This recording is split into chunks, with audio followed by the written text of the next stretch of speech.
EVs are still growing in market share here in the United States, but that's all about to come to a massive collapse here in the coming months. And we're going to get into why. GM is backing off their EV targets. Ford is throwing in the towel on what was supposed to be an EV plant and is going to be building the most non-EV things possible, heavy-duty pickup trucks at that plant in Canada. And lastly, we're going to talk about repos surging in the United States. So we'll talk about not only EVs being affected by the economy and the uncertainty of what's going on, but the entire car market is in for some hurt for the later part of this year. That means if you're in the market or you've been waiting, you're going to be setting yourself up for a great position to get yourself into a car. And if you're interested to get yourself into an EV right now, it's got to be one of the best times. Even as we look forward, right now is still a fantastic time to get an EV. So I'll explain why that is. If you're new to the channel, my name is Kirk. I talk about industry auto news. This week I have for review a Mazda 3 Turbo as well as a final edition 392 Wrangler. That's about as far away from an EV as you can get. And US EV registrations rose nearly 10% in May, and Tesla has fallen for the fourth straight month. And not only that, in California, Tesla's car registrations have fallen for 3 straight quarters. Tesla has fallen in California 24% in the April to June period, marking the third consecutive quarter that the company has posted a sales drop in its key market. California accounts about 10% of the company's global deliveries. And currently the battery market, even though it has grown about 10%, it's not at 10% of total market share. It's only at about 7.5%. Now, in May of 2023, EV penetration was at 6.8%. It's only climbed to 7.5%. And now, EV registrations have outpaced the broader light vehicle market, which was down 0.7% to just under 1.4 million vehicles. Now, there are exceptions like Honda, Toyota, Mazda out there that are way above positive in the double digits for those brands that I just mentioned. But the rest of the market is kind of in a lull. But deep discounts have been driving these results, and it is not sustainable. So for the first time ever, it looks like Tesla has fallen below 50% market share. But in terms of sales performance, EVs are making progress. But this is the huge asterisk. EVs are growing slightly. Underneath the sales are huge incentives that are artificially moving these vehicles, and this is not sustainable, and they are causing losses on the part of the automakers. We know Ford was losing more than $1 billion per year. I don't remember at this point, but it was more than $1 billion every single year with their Mach-E and Lightning fully electric vehicles. And Ford has said, like, hey, we need to shift to more affordable, more scalable EVs to make these things profitable. Yeah, Tesla's share of EV segment dropped to 46% from 60% a year earlier. Now, there's just a lot more options on the market, but their registrations have fallen 15%. Kia's registrations rose 146%, but we'll pump the brakes on that really hard here in a little bit. Rivian's numbers grew 87%. Again, we'll pump the brakes there in a little bit as well. Nissan was up 87% year over year. I just did the Aria, reviewed it. It's fine. But for an EV, you can't be fine. You have to be fantastic if you want to sell at or around MSRP. And the Nissan Aria is not fantastic. I love the looks on the outside. I love the interior design, but it doesn't drive the great. It handles well, but it has weird electric motor whine. Also, you get that pitch and dive that always happens when you bring the car to a stop. It's also a little firm, but it's a good car, again. But for an EV, it needs to be an amazing car to stand out from the crowd. All right, let's get into these incentives, which are artificially boosting the sales of these cars. We said Kia. Remember, Kia was up 146%.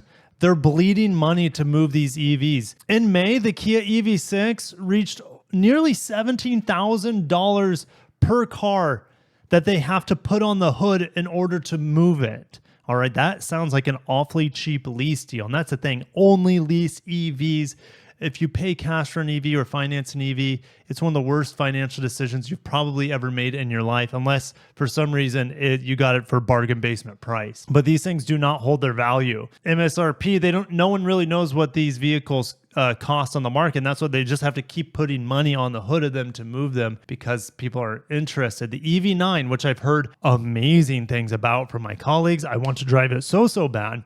The EV9 3-row crossover EV, $18,000 per vehicle to get it into the hands of a customer. Cadillac Lyriq, almost $18,000 as well to move that vehicle into the garage of a customer. Tesla's only spending about $5,500 to move the Model Y. But check this out. Last year, the Model Y only had about $1,100 or $1,200 worth of incentives to move it. So Tesla's quadrupled its incentives, even though their incentives are still way below the average for the competition. Rivian is also offering incentives around $4,000 on its R1T, but here's the thing with Rivian. They still aren't making money. They're still bleeding money. They're propped up by a lot of companies. I think Amazon has a stake in them. The Lyriq's incentives were last year $700 per vehicle.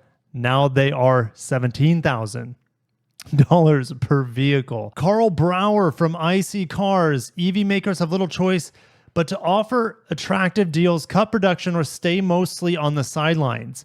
Well, here's Toyota. Everyone was making fun of them for being late to the EV game. Toyota has stayed largely on the sidelines, focusing on their hybrids, and that's where the market is right now. Hybrids. What are they? Who's spending a lot of money to incentivize hybrids to move them off the lot? Nobody's doing it because the demand is extremely high and they cost significantly less than battery electric vehicles to produce. For now, anyways. I think EV prices and battery prices are going to keep going down.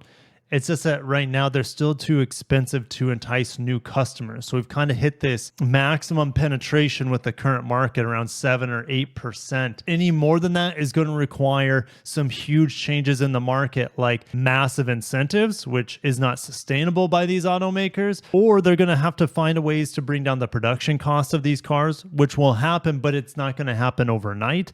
The EV infrastructure for charging has to improve. Again, that's not going to happen overnight. That's going to take decades. Yeah, the EV penetration at 7.5%, it's going to be a long time before we see 10%. And anything more than that is going to be a grind. General Motors on July 15th said that the automaker is pulling back from its production target of having the capacity to make 1 million EVs in 2025. Rather, GM will add production capacity as consumer demand increases. Weird. That's what they should have done from the start. Instead of misleading investors and all this other stuff, they could only sell 1 million EVs if that market demand materializes. GM just recently overcame EV battery production problems and has already delayed the opening of electric pickup truck plant in suburban Detroit. In the meantime, they're trying to ramp up Blazer EV and Equinox EV sales and production volume. Here's the crazy thing. Where is GM at, right? They said a few years ago, 1 million EVs by 2025. In 2024, GM has 30,000 for the first 5 months of the year. So let's get the calculator out. 30,000 divided by 5 months, 6,000 a month times 12. So they're pacing 72,000 EVs this year while losing money on them. Why would they ever commit financial suicide as a company and produce 1 million EVs if they're struggling to sell 72,000 the year before? All right. So of course they're going to fall back on that promise of 1 million EVs by 2025. The last part of this article talks about how Tesla, even though the Cybertruck is selling and the Model 3 got a refresh, I mean, they have just been stagnant. Their products are getting old. And in our market, especially in the United States, we like new things. If you're buying a new car, you want it to look new. You don't want your Tesla to look like an 8-year-old Tesla. The Model X, the Model S, the Model Y all look aged at this point because we've seen them forever on the market. It doesn't mean they're bad cars. It doesn't mean they're not competitive in the modern market, but if they don't look new and special, people aren't going to buy them. And as ugly as a Cybertruck is, people want to look different. They want to stand out. No Tesla standing out anymore other than the Cybertruck. We see Teslas everywhere. Doesn't matter what state you're in, everywhere, and they all look the same. So you're not standing out anymore. And so a lot of these Tesla customers, if they don't go back to ICE or hybrids or whatever, they're going to get a different EV. I've had people comment on the channel, oh, I had a Model Y, I went to the Lexus RZ. All right. And you might be saying, Kirk, that's a terrible decision. No, it's not. I've been in both vehicles. If you're just charging at home and driving around town, the RZ is a way better car than the Model Y. It's more efficient, it's quieter, it's more comfortable, it's built better. I could keep going. No, the software is not as good, but if you don't care as much about all the techie software stuff, there are really good alternatives to Tesla cars, and they have better rides, they're more comfortable, better materials, and oftentimes better built. I need to sneak this article in here as well because New Jersey used to be the best state for EV affordability as well as a lot of other states. But what's happening is these states are ending their EV purchasing incentives, rebates, credits, whatever you want to call it. And not only that, the flip side is happening since owners of these cars are not paying, you say, road taxes through gasoline, things like that. EVs, even hybrids in some states, are getting hit with fees like registration fees in order to make up for the lack of money that they're pouring into the system. In my old state of Nebraska, Deb Fisher introduced the Stop EV Freeloading Act in September, which would charge manufacturers a one-time fee that goes into the Federal Highway Trust Fund. Texas EV drivers are paying a $400 fee for registration and a yearly $200 maintenance fee, so $600 extra dollars.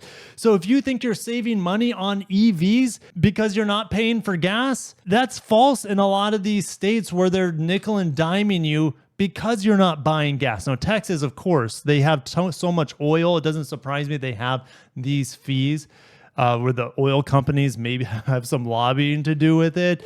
But hey, I'm just letting you guys know that all these incentives are beginning to dematerialize in these even left-leaning states where they've traditionally had big incentives to move these EVs. Georgia used to have a $5,000 EV tax credit. That was eliminated in 2015. And now you have to pay an EV registration fee. In New Jersey, the cost of ownership for EVs increasing $1,350 over a 5-year period because they're reversing a decades-old incentive that provides a sales tax exemption for zero-emission vehicles. So buyers will soon pay a 6.6% sales tax on EVs plus a new fee that goes into the state's Transportation Trust Fund, which increases $10 each year, starting at $250 and capped at $290. Doesn't sound as bad as Texas that we just talked about, but Texas never had a sales tax exemption period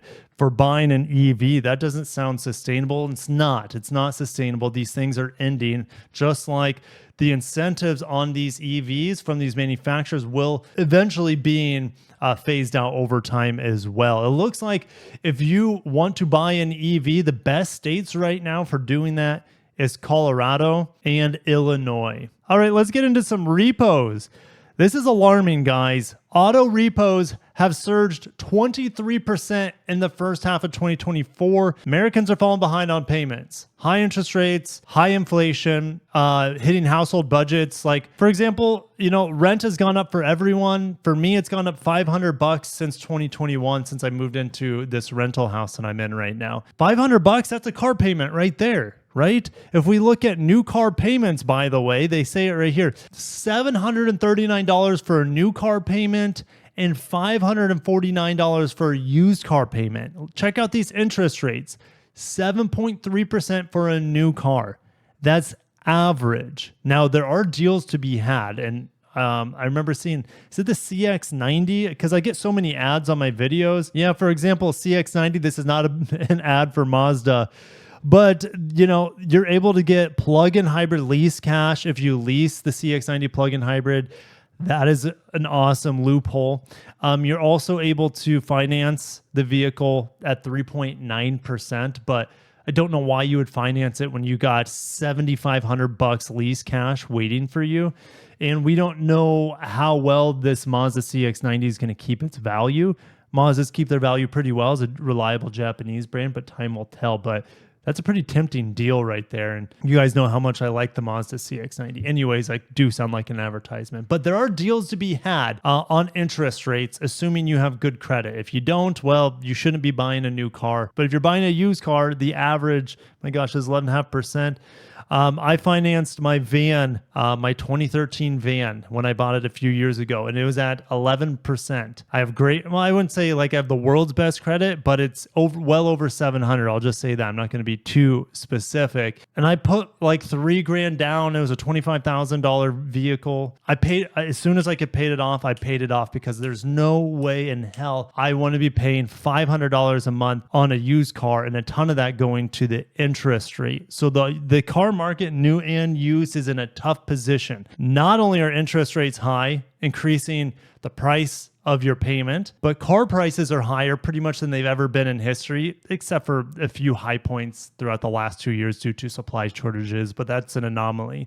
So you have high interest rates, high car prices, high inflation, rent going up, student loans started back up in October. So all these things, of course, repos are going to go up, and I was waiting for this data to come out, and now we're seeing it. And I honestly think it's only going to go up from here. We saw record highs of repossessions in the month of February, but it is still pretty much at an all-time high of 5.62% in the month of June. And this is keeping a lot of customers on the sideline for buying a new car or a used car because things are just so expensive right now. It's really alarming. And it's fun for me as just a computer chair car journalist / pseudo analyst, whatever you want to call me, personality. It's so fun for me to see what the heck is going on. It does suck to see people are suffering. They're getting the cars taken away because things are just getting too expensive. I triggered my Alexa, even though I call her a computer because the computer is, it's Star Trek thing. Smash the like button if you're a Star Trek fan. I got to cut myself off. Take the kids to swim practice. Thank you guys for watching. EV market is about ready to collapse. These automakers are going to start really reeling back production on these EVs because they are bleeding tens of thousands of dollars on each model that they get off the lot. Heck, and I forgot even to get into more of this Ford article, but this video has gone on too long. Substituting EVs at this plant for heavy-duty pickup trucks is just hilarious. So I'll get you guys in the next video and in the comments below. Thank you for watching. Have a great day, and let's try to get through these uncertain financial times together. Catch you in the next one. Peace.